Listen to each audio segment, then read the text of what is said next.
waxaan oo wanaagsanaa khiyaarta hawada aan ku saaxiibnay oo idilkiinba meel walba aad joogtaan waxaan idin leenahay waqtiga idin wacnaado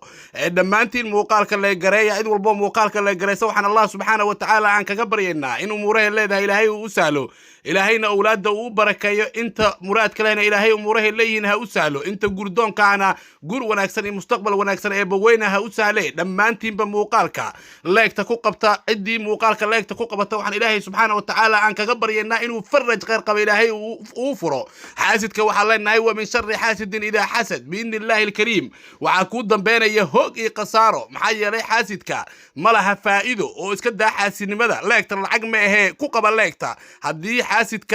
بوين مجعل حاسدك وحنا كود بين يسب بإذن الله الكريم هوق قصاره دقدقة وحنا إجد دورنا وربحين عجيبة وقصة بسن هي عدنا وتسجد يسردون كقلن كصومالية ده النساء وقعنت كل كتير الدون العجيب وإليهين سيد الله شيء دقال يهندا على شباب inkastoo xubno ka tirsan baarlamaanka ay ku doodayaan in hantidan ay leeyihiin ganacsatada Soomaaliyeed shabaabkana laga soo iibsaday haddaba warbixintaas ayaan eegi doonaa hadduu Allah awood leh uu saamaxo hadaad nagu cusub tahay furo gambaleelka oo ka mid noqon kumanaanka kun ee nagu xiran sidaad u heshid xogagta xasaasiga ee ku qusaysa haddaad saaxiib nala tahayna waad ku maadsan tahay waxaa deegaanka lagu magacaabo Ceel Cali oo ka tirsan gobolka Hiiraan ee maamulaan dagaalyahanada al-shabaab laga helay dhagax adduun lacageedo malaayiin jooga kaas oo sida la sheegay la keenay magaalada caasimadda ee Muqdisho laakiin waxaa dhagaxaasi gacanta ku dhigay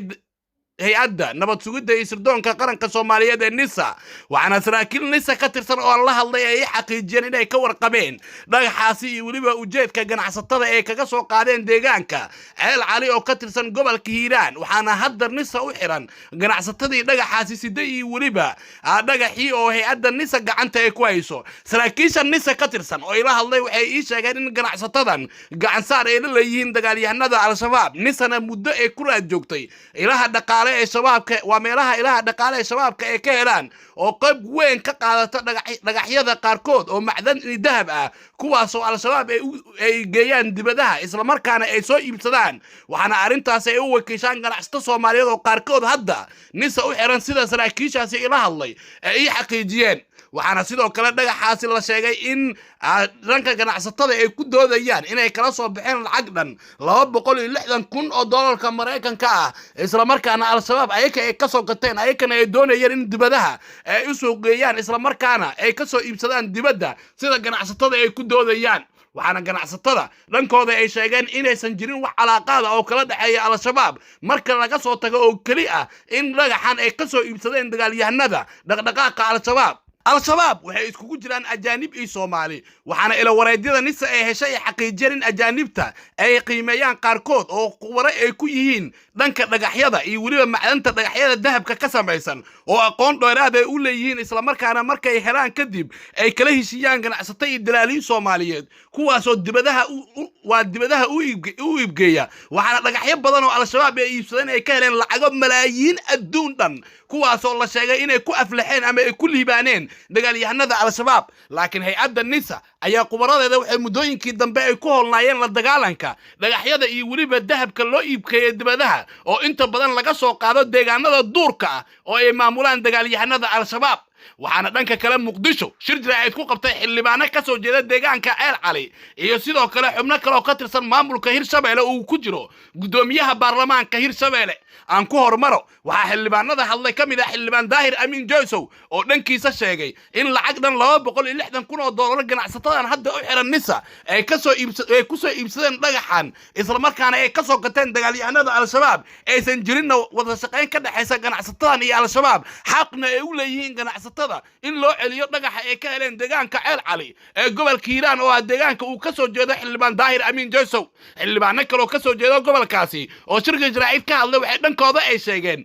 in ay lama huraan ay tahay dawladda inay ku soo wareejiso dhagaxana xaq ay u leeyihiin dadka deegaanka Ceel Cali ganacsatadana qayb ay ka yihiin dhagaxan dadka xaq u leh inay qayb ay ka yihiin ganacsatadan hadda Nisa ay qabatay iyo waliba dhagaxan oo qiimo lacageed oo malaayiin ah jooga waxayna ku doodayaan xildhibaanadan in ganacsatada ay soo iibsadeen oo ay ka soo iibsadeen al-shabaab ayna siiyeen lacag dhan 260,000 oo doolarka Mareykanka laakiin saraakiisha hay'adda Nisa oo aan la hadlay waxay sheegeen inay dambi tahayba in lacag dhan 260,000 oo doolarka Mareykanka in la siiyo dagaalyahanada al-shabaab lagana soo qaato dhagax isla markaana dhagaxan ay hayaan cadeemo ku aadan in al-shabaab ay leeyihiin oo al-shabaab ay doonayaan inay u iibgeeyaan ganacsatadan dibadda lacagta faa'iidada soo baxdana qayb ay ku lahaayeen ganacsatadan hadda Nisa gacanta ugu jirta gudoomiyaha baarlamaanka Hirshabeelle Sheekh Cusmaan oo la hadlay BBC da wuxuu dhankiisa sheegay inuusan haynin warka ku aadan ganacsatada inay soo iibsadeen dhagaxan oo ay ku soo iibsadeen 260,000 oo doolar laakiin ay hayaan warka ku aadan in ganacsatada ay la macaamilaan al-shabaab oo al-shabaab ay ka soo qaateen dhagaxan oo ay ku doodeen inay yihiin dadka deegaanka xaqna ay u leeyihiin hantida iyo waliba manaafacaadka laga helo deegaankooda inay maamushaan taasna ay keentay al-shabaab in ganacsatadan ay ku soo wareejiyaan dhagaxan waa hantida dhagaxan oo lagu qiyaasayo hanti ahaan inuu gooynayo lacaga malaayiin ah dhagaxa ayaa qaar ka mid ah sawirro laga soo qaaday wuxuu muujinayaa inuu yahay dhagax aad u culus iftiin badanna leh taas oo muujinaysa in uu ka mid yahay dhagaxyada adduunka sida weyn loo qadariyo isla markaana qofka hela uu noqon karo qof hal maalin ku taajiray gudoomiyaha baarlamaanka Hirshabeelle Sheekh Cusmaan wuxuu sidoo kale intaas u sii raaciyay hadalkiisa in lama huraan ay tahay mas'uuliyiinta dawladda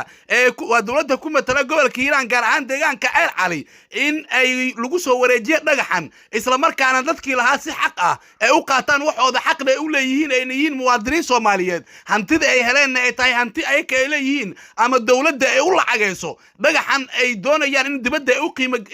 u iibgeeyaan laakiin xildhibaan Daahir Amiin Jeesow wuxuu ku dooday in lama huraan ay tahay lacagta ay ku soo iibiyeen in lacag laba jibaar ah in la siiyo maadaama ay yihiin muwaadiniin ka soo jeeda deegaanka Ceel Cali isla markaana dhulka al-shabaab ay ka soo bixiyeen dhagaxan oo wadadaas dheer ee Hiiraan iyo Muqdisho xiriirsan ay soo marsiiyeen marka ay keeneen magaalada Muqdisho oo dawladda Soomaaliya ay maamusho inaysan xaqayeen in dawladda ay ku dhigto ganacsatadii wuxuuna sheegay xildhibaan Daahir Amiin Jeesow dhagaxan iyo soo bixistiisa iyo waliba keenista Muqdisho in dad badan ay ku dhinteen dhowr marna dagaal lagula galay dagaalyahanada al-shabaab waa sida hadalka uu dhigay Daahir Amiin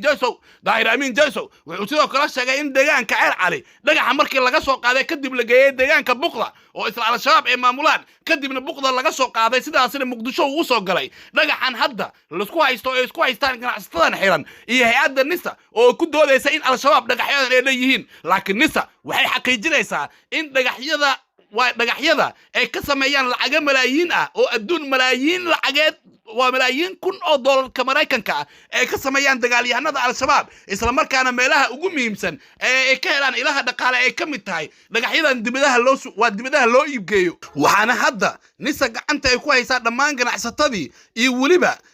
dhagaxii la soo qabtay waxaana la sheegay dhagaxa in la geeyo xirada xalan leh oo la tusay waa aan raahday dhagax ayaa la sheegay khubaro ku sugan xirada xalan leh in la keenay hay'adda Nisa xarunteeda weyn ee ku taal degmada Shibis ee gobolka Banaadir ee loo yaqaan Maama Khadiija halkaas oo lagu tusay khubarada dhagaxan iyo waliba inay qiimeeyaan waxaana khubarada xalala joogtay ay sheegeen dhagaxan qiimihiisa inuu joogo lacag malaayiin kun oo doolarka Mareykanka ah isla markaana lama huraan ay tahay in dawladda Soomaaliya dhagaxan ayada ay iibgeyso gacantana ay ku haysan laguna wareejin ganacsatada hadda u xiran hay'adda Nisa laga tuusan yahay inay yihiin kuwa dalaalin u ahaa dagaalyahanada al-shabaab saraakiisha Nisa ka tirsan waxay hoosta ay ka xariiqeen in dalaaliin ganacsatada dalaaliinaha ay jirto isla markaana u suuq geysa dhagaxyada iyo waliba macdanta kale ee Soomaaliya buuxda gaar ahaan deegaanada shabaabka ay maamulaan ee koonfurta dhacay ee duurka ah in dhagaxyada iyo macdanta la soo helo lagu wareejiyo ganacsatada Soomaaliyeed kuwaasina ay geeyaan dalal ay ka mid yihiin Imaaraadka iyo dalal kale oo hormaray isla markaana dhagaxyadaasi lagu soo iibiyo lacag malaayiin lacagahaasina la siiyo dagaalyahanada al-shabaab